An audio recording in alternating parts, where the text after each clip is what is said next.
Hello बच्चों, नमस्कार। स्वागत है आप सभी लोग का आपके अपने YouTube परिवार अप्लाइड ज्ञान में। दोस्तों, आज जो हमारा सेशन होने वाला है वह है मुहावरे एवं लोकोक्तियों के बारे में प्रैक्टिस सेट 2। यानी कि प्रीवियस क्लास में हम लोगों ने प्रैक्टिस सेट 1 किया था। आज जो हमारा है वह है प्रैक्टिस सेट 2। तो चलिए आज फिर देखते हैं इसके बेहतरीन सवाल जो आपके एग्जाम्स में आ सकते हैं और जो पिछले एग्जाम्स में पूछे जा चुके हैं। तो चलिए बिना किसी समय को गंवाए हुए हम लोग अपना सेशन स्टार्ट करते हैं। तो सबसे पहला क्वेश्चन है आप लोगों के लिए कि तेली का बैल होना, तेली का बैल होना इस मुहावरे का अर्थ है। तेली का बैल होना इस मुहावरे का क्या अर्थ है? क्या इसका अर्थ बुरी तरह काम में लगे रहना? क्या इसका अर्थ होगा काम करने से बहाना करना? क्या इसका अर्थ होगा मन लगाकर काम नहीं करना? कि क्या निर्धन होना? आप सभी लोगों को बताना है कि कौन सा ऑप्शन क्लियर होगा। तेली का बैल होना इसका क्या अर्थ निकल के आएगा? तो आप कहेंगे कि इसका अर्थ निकल के आएगा बुरी तरह काम में लगे रहना। तेली का बैल होना बुरी तरह काम में लगे रहना। किसी भी कार्य के लिए आप जो है तेली का बैल हो गए हैं, यानी कि आप बुरी तरह से उस काम में लगे हैं, यही होता है तेली का बैल होना। तो क्लियर है, फर्स्ट ऑप्शन का फर्स्ट जो क्वेश्चन है उसका ए ऑप्शन आपका क्लियर होगा। आगे मूव ऑन करते हैं question number second. Question number second क्या कह रहा है? युद्ध में मृत्यु पाना, युद्ध में मृत्यु पाना के लिए सही मुहावरा है। बताइए, युद्ध में मृत्यु पाना के लिए सही मुहावरा क्या होगा? क्या इसमें होगा काम आना, काम तमाम करना, देर हो जाना या डेरा उठ जाना? बताइए भाई, युद्ध में मृत्यु पाना इसका जो सही मुहावरा है वह क्या होगा? युद्ध में मृत्यु पाना क्या होगा? जल्दी से बता दीजिए फटाफट। Which option is correct in question number second? तो आप कहेंगे कि युद्ध में मृत्यु पाना यानी कि काम आना, ए ऑप्शन क्लियर होगा। क्या हो जाएगा भाई? ए ऑप्शन यहां से राइट हो जाएगा। आगे मूव ऑन करते हैं question number third. Question number third क्या कह रहा है? मालूम होता है तुम्हारे यहाँ रहने का संयोग समाप्त हो गया है। रेखांकित वाक्यांश के लिए सही मुहावरा है। अब ये जो वाक्यांश है, ये जो वाक्य का अंश है, इसके लिए कौन सा फिट मुहावरा प्रयोग होगा ये आपको बताना है। ठीक है, एक बार फिर से वाक्य को पढ़ लीजिए कि मालूम होता है तुम्हारे यहाँ रहने का संयोग समाप्त हो गया है। तो रहने का संयोग के लिए कौन सा मुहावरा प्रयोग होगा? क्या यहाँ पे प्रयोग होगा नाता टूट जाना, डेरा उठ जाना, अन्न जल उठ जाना या हाथ तंग होना? बताइए, बहुत अच्छा क्वेश्चन है। इस प्रकार के प्रश्नों की आप अपेक्षा करिएगा अपने एग्जाम्स में, क्योंकि इस प्रकार के प्रश्न ही अब अधिकतर बनते हैं। वाक्य के दे देगा, वाक्यांश के लिए बता देगा कि कौन सा मुहावरा होगा और आपको 4 ऑप्शन दे देगा, उसमें आपको सही टिक करना होगा। तो बता दीजिए, रहने का संयोग समाप्त, रहने का संयोग समाप्त हो गया है यानी कि अन्न जल उठ गया है। क्या हो जाएगा भाई? अन्न जल उठ जाना। उसके लिए मुहावरा क्या होगा? अन्न जल उठ जाना। सी ऑप्शन एकदम क्लियर हो जाएगा। आगे मूव ऑन करते हैं question number fourth. Question number fourth क्या कह रहा है? रमन ने परीक्षा में उत्तीर्ण होने के लिए बहुत परिश्रम किया है। रमन ने परीक्षा में उत्तीर्ण होने के लिए बहुत परिश्रम किया है। रेखांकित वाक्यांश के लिए सही मुहावरा है। अब ये जो वाक्यांश है यानी कि बहुत परिश्रम किया, इस वाक्यांश के लिए आप क्या मुहावरा देंगे? क्या यहाँ पे मुहावरा फिट होगा जान पर खेलना, लोहे के चने चबाना, एड़ी चोटी का जोर लगाना या लुटिया डुबाना? बता दीजिए भाई, यहाँ पे कौन सा ऑप्शन क्लियर होगा? रमन ने परीक्षा में उत्तीर्ण होने के लिए बहुत परिश्रम किया। अब भाई बहुत परिश्रम किया यानी कि रमन ने एड़ी चोटी का जोर लगा दिया। ठीक है, एड़ी चोटी का जोर लगाना, जिसका अर्थ क्या होता है? इसका अर्थ होता है बहुत परिश्रम करना। इस मुहावरे का अर्थ होता है बहुत परिश्रम करना। तो यहां से आपका सी ऑप्शन एकदम क्लियर हो जाएगा। चलिए आगे मूव ऑन करते हैं question number fifth. Question number fifth क्या कह रहा है? भ्रष्ट नेताओं के कारण, भ्रष्ट नेताओं के कारण कांग्रेस चुनाव हार गई। रेखांकित वाक्यांश के लिए सही मुहावरा है। भ्रष्ट नेताओं के कारण कांग्रेस चुनाव हार गई, इस वाक्य के लिए सही मुहावरा यानी कि हार गई के लिए सही मुहावरा क्या होगा? अंतरपट खुलना। बहुत ही अच्छा क्वेश्चन है भाई, ये मुहावरा बहुत अच्छा है। अंतरपट खुलना, लुटिया डूब जाना, अपने पांव पर कुल्हाड़ी मारना या भूत भगाना। बताइए कौन सा यहाँ पे सही मुहावरा होगा? हार गई शब्द के लिए सही मुहावरा बताइए। अरे भाई कहते नहीं इसकी तो लुटिया डूब गई, यानी कि यह तो चला गया, यह पार्टी चली गई, यह हार गई। तो हार गई के लिए अच्छा मुहावरा, सबसे बेहतरीन और सटीक मुहावरा क्या हो जाएगा? लुटिया डूब जाना। क्या हो जाना? लुटिया डूब जाना, यानी कि हार जाना। क्लियर हो गया गाइस? तो बी ऑप्शन यहां से करेक्ट होगा। आगे मूव ऑन करते हैं क्वेश्चन नंबर 6। क्वेश्चन नंबर 6 कह रहा है आंख का पानी ढल जाना। कहते हैं नहीं है तुम्हारी आंख का पानी ढल गया है, या तुम्हारी आंख का पानी मर गया है, या आंख का नीर ढल जाना। नीर या पानी कुछ भी प्रयोग हो सकता है। तो अब आप इसके लिए सही अर्थ बताइए। मरते समय आंसू बहाना, निर्लज्ज हो जाना, निरुत्साहित होना या निष्प्रभ होना। बताइए भाई कौन सा ऑप्शन यहाँ पे क्लियर होगा? आंख का पानी ढल जाना, या आंख का पानी मर जाना, या आंख का नीर ढल जाना। क्या होगा? आप कहेंगे जो व्यक्ति निर्लज्ज हो जाता है उसके लिए हम प्रयोग करते हैं कि इसके आंख का पानी ढल गया, यानी कि निर्लज्ज हो गया। तो इसका ऑप्शन बी करेक्ट होगा। आगे मूव ऑन करते हैं क्वेश्चन नंबर 7। क्वेश्चन नंबर 7 क्या कह रहा है? कान फूंकना का अर्थ है, कान फूंकना, किसी का कान फूंक दिया, इसका क्या, इस मुहावरे का अर्थ क्या होगा? चौकन्ना करना, चुगली करना, जादू टोना करना या दीक्षित करना। बताइए भाई कान फूंकने का, कान फूंकने मुहावरे का सही अर्थ क्या होगा? कान फूंकना, कान फूंकना यानी कि किसी व्यक्ति को दीक्षित करना, शिक्षित दीक्षित करना, उसी को कहते हैं कान फूंकना। डी ऑप्शन सही होगा। यहाँ पे बाकी सारे ऑप्शन गलत होंगे और मुझे पता है कि आप लोग ज्यादातर बी ऑप्शन में जा रहे होंगे, जो बिल्कुल गलत है। बहुत लोग बी और ए दोनों में जा रहे होंगे, तो ए और बी दोनों नहीं होगा, डी ऑप्शन यहाँ पे करेक्ट होगा। आगे मूव ऑन करते हैं क्वेश्चन नंबर 8। क्वेश्चन नंबर 8 कह रहा है कच्चे घड़े पानी भरना। कच्चे घड़े पानी भरना, इस मुहावरे का अर्थ क्या होगा? कच्चे घड़े पानी भरना, इस मुहावरे का अर्थ क्या होगा? क्या इसका अर्थ होगा कमजोर से मदद की अपेक्षा करना, ठीक ढंग से काम ना करना, कठिन काम करना या मूर्खतापूर्ण कार्य करना? बताइए भाई कच्चे घड़े पानी भरना, इस मुहावरे का अर्थ बता दीजिए फटाफट जल्दी से। तो आप कहेंगे कि कच्चे घड़े पानी भरना यानी कि इसका अर्थ होगा ठीक ढंग से काम ना करना। कोई व्यक्ति ठीक ढंग से काम नहीं करता है तो उसके लिए आप मुहावरा प्रयोग कर सकते हैं कि कच्चे घड़े पानी भरना। तो यहाँ पे आपका बी ऑप्शन क्लियर हो जाएगा, ठीक ढंग से काम ना करना। ठीक है, आगे मूव ऑन करते हैं क्वेश्चन नंबर 9। क्वेश्चन नंबर 9 है छक्के छुड़ाना। छक्के छुड़ाना का अर्थ है, छक्के छुड़ाना यह तो बहुत आसान है, आप बता देंगे। क्या इसका अर्थ है क्रिकेट के खेल का एक नियम? क्या इसका अर्थ है हराना? क्या इसका अर्थ है घायल करना?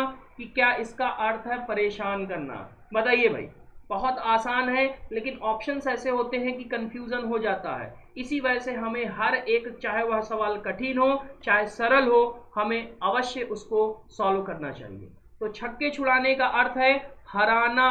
क्या हो जाएगा? हराना, यानी कि बी ऑप्शन क्लियर होगा। आगे मूव ऑन करते हैं क्वेश्चन नंबर 10। क्वेश्चन नंबर 10 कह रहा है चांदी का ऐनक लगाना। चांदी का ऐनक लगाना, इस मुहावरे का सही अर्थ होगा। चांदी का ऐनक लगाना, इस मुहावरे का सही अर्थ क्या होगा?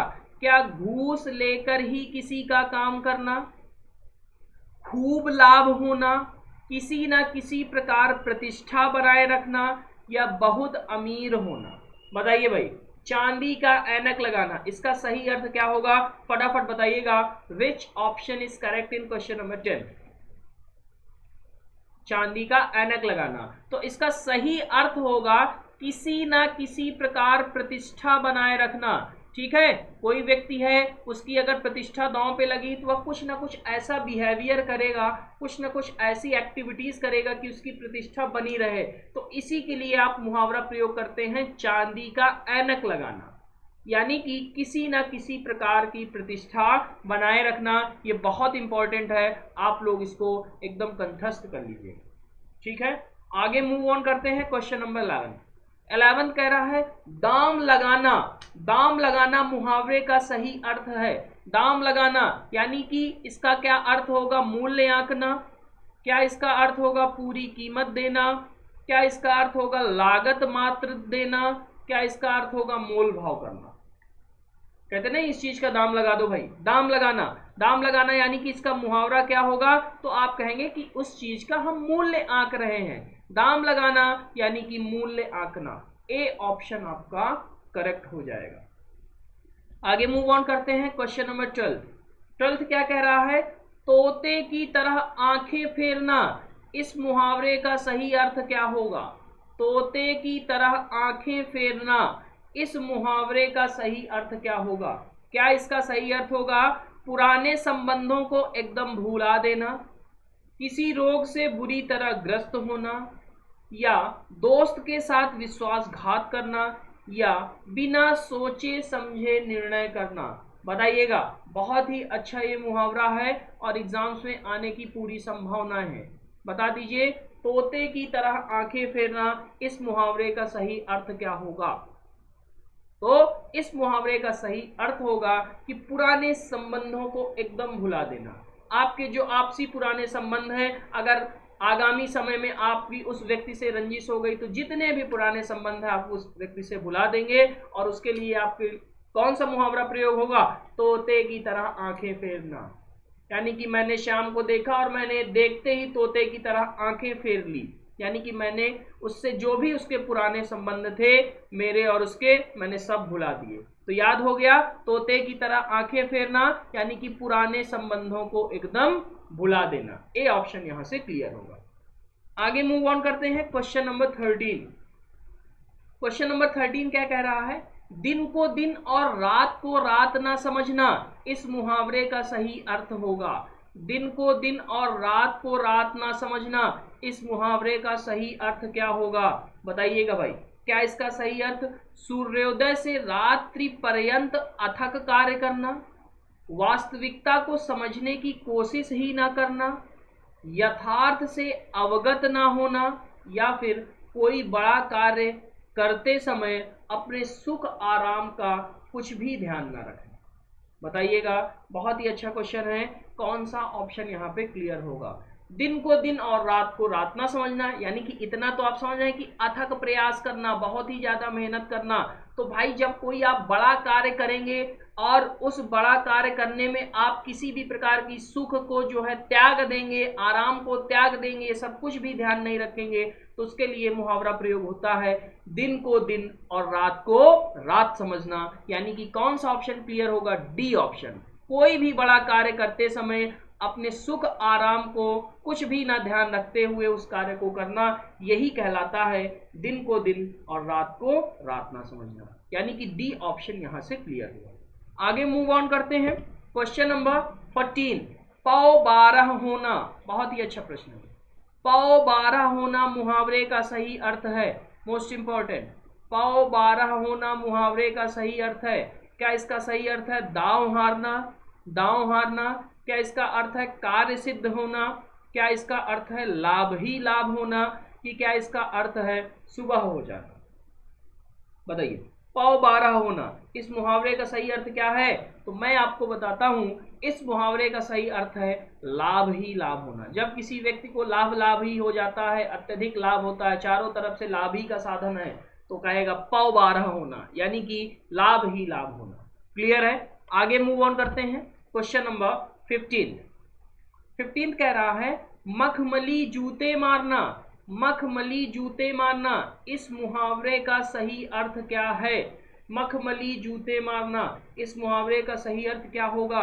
पहला ऑप्शन मीठी बातों से लज्जित करना, दूसरा व्यंग करना, तीसरा धनी व्यक्ति को प्रताड़ित करना, चौथा अपमानित करना। बताइए भाई।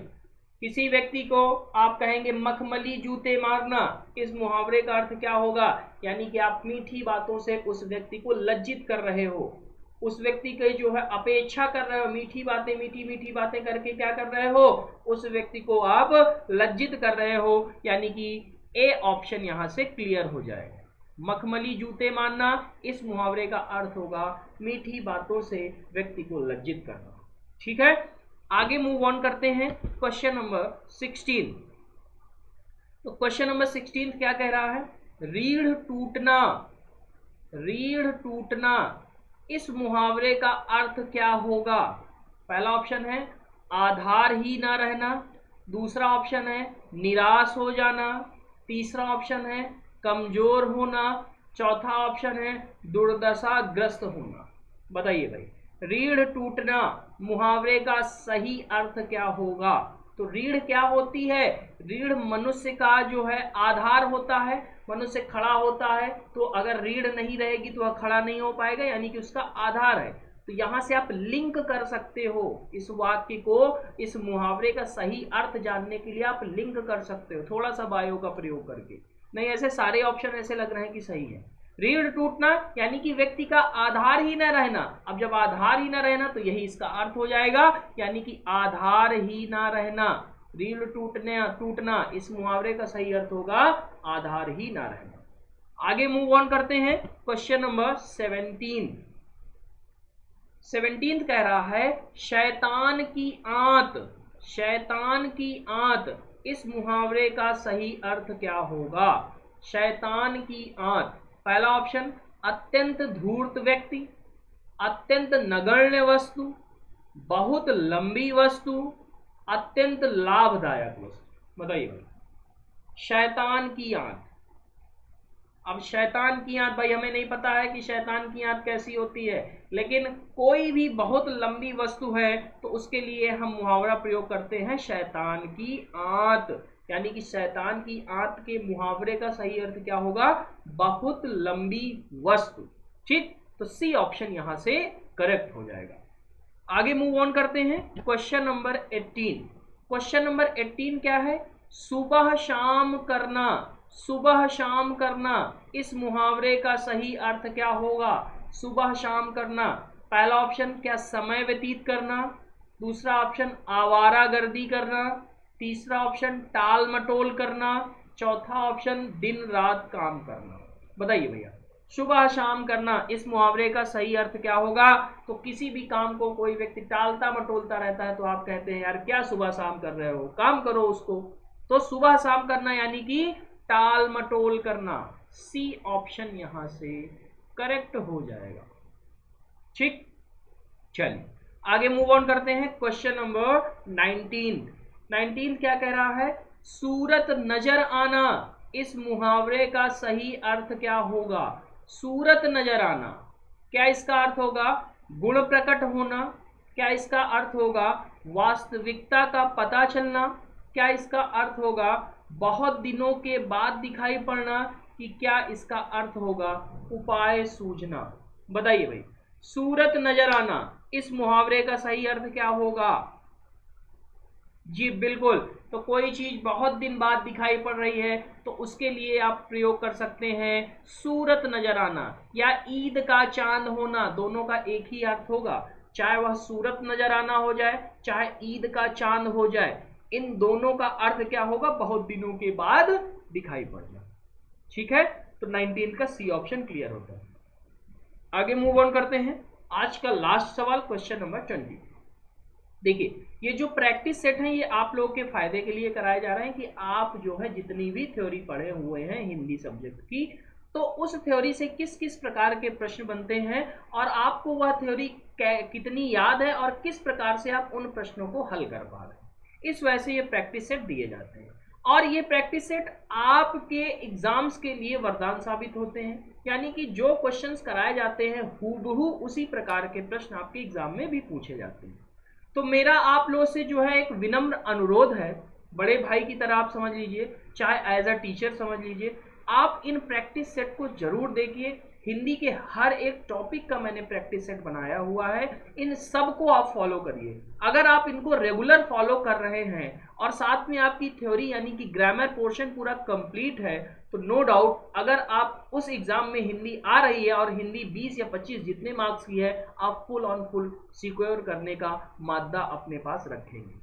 बस आपको बस इतनी ही मेहनत करनी है कि जितना वीडियो हो रहा है उस वीडियो को देखना है और रेगुलर बेसिस पर देखना है। प्रैक्टिस सेट आपको नहीं छोड़ने हैं, ये प्रैक्टिस सेट बहुत ही इंपॉर्टेंट है। मैंने चाहे वो जितना छोटा टॉपिक हो चाहे जितना बड़ा टॉपिक हो, सबके मैंने प्रैक्टिस सेट यहाँ पे दिए हुए हैं। नीचे जो है डिस्क्रिप्शन में लिंक पड़े हुए हैं सारे वीडियोस के, आप वहाँ से गो थ्रू हो सकते हैं और चीज़ों को समझ सकते हैं और अपनी जो प्रिपरेशन है उसको बूस्ट कर सकते हैं। ठीक है, चलिए आज का आखिरी सवाल है, हाथ ऊंचा होना। हाथ ऊंचा होना, इस मुहावरे का सही अर्थ क्या होगा? क्या इसका सही अर्थ होगा युद्ध में विजय प्राप्त कर लेना? क्या इसका सही अर्थ होगा दान आदि के लिए मन में उदारता का भाव होना? अत्यधिक प्रतिष्ठित या किसी को मारने के लिए हाथ उठाना? बताइए, हाथ ऊंचा होना, इस मुहावरे का आपको सही अर्थ बताना है। तो भाई जिस व्यक्ति के पास धन है तो वो क्या करता है, उदारता का भाव दिखाता है और उस धन आदि को जो है, धन आदि के लिए मन में जिसके भी उदारता का भाव होता है उसी को कहते हैं हाथ ऊंचा होना, यानी कि बी ऑप्शन यहां से करेक्ट हो जाएगा। तो इस प्रकार दोस्तों हम लोगों ने मुहावरे एवं लोकोक्तियों में 2 प्रैक्टिस सेट कंप्लीट कर लिए। अब मैं इसमें, अभी भी मेरा ये टॉपिक पूर्ण रूप से कंप्लीट नहीं हुआ, अब मैं इसमें आपको टॉप 50 दूंगा, टॉप 50 जो मोस्ट मोस्ट मोस्ट सेलेक्टेड होंगे। मुहावरे लोकोक्ति अगर आप रटने बैठ जाएंगे ना बेटा, तो 250, 300, 300, 400, 500 मुहावरे लोकोक्तियां कितने रटेंगे। यहाँ पे आपको कम समय में बहुत ही अच्छा गेन करना है, तो मैं आपके लिए मेहनत कर रहा हूँ। आप मेरे लिए बस एक ही काम कीजिए, ज़्यादा से ज़्यादा वीडियो को शेयर कीजिए, चैनल को सब्सक्राइब कीजिए और वीडियो अच्छा लगे तो उसको लाइक जरूर किया करिए। मैं अब इसमें क्या दूंगा, तो प्रैक्टिस सेट के बाद मैं टॉप 50 दूंगा, जिसके बाद आपको मुहावरे लोकोक्तियां कहीं से रटने की जरूरत नहीं पड़ेगी। बस 2 प्रैक्टिस, एक टॉप 50 इनफ है, इसके अलावा कुछ नहीं पढ़ना है। जितना बताऊंगा बस वहीं से आपके पेपर में एग्जाम में आ जाएगा। ये आपका मुझसे कह सकती है, ये मेरा वादा है आप लोगों से, और आप लोगों से मैं गारंटी ले रहा हूं कि जितना भी मैं बता रहा हूं इसमें उतना इनफ है।